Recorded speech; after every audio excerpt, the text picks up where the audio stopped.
Isa sa pamilyar na tanawin sa Subic Bay Freeport Zone ang pasilidad ng Hanjin Heavy Industries and Construction Company Philippines, pagawaan ng barko na sinasabing isa sa pinakamalaking investor at employer sa Subic. Pero nag-file ng voluntary corporate rehabilitation ang Hanjin bilang proteksyon sa mga pinagkakautangan nito. Nahihirapan na raw kasi itong makabayad ng utang at nais nitong maiwasang lalo pang lumaki ang babayarang interes.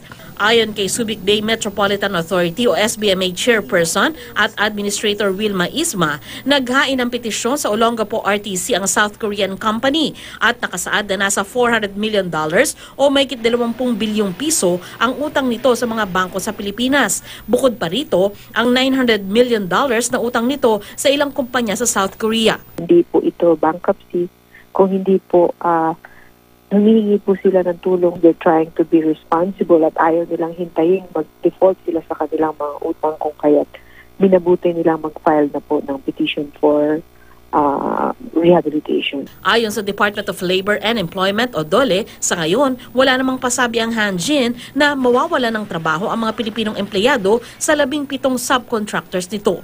Pero nabawasan daw ang oras ng trabaho nila kaya bawas din ang kita. Meron pa rin pong activities ang shipbuilding industry. It just so happened that Hanjin is just one of the big companies or big players under the shipping industry in Korea. Stable naman po yung kanyang capital. Ayon sa DOLE, 6 na barko pang itatayo ng Hanjin kaya buhay ang pag-asang hindi ito magsasara.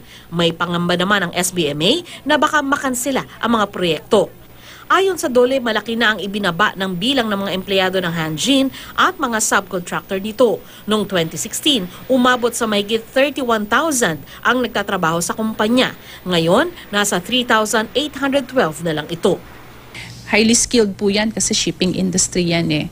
So you can easily reconnect the workers affected to other related sectors. Baka po pwede po nating pagbigyan ng oportunidad yung atin pong mga shipbuilders doon po naman sa construction industry. Sandra Aguinaldo, Nakatutok, 24 Oras.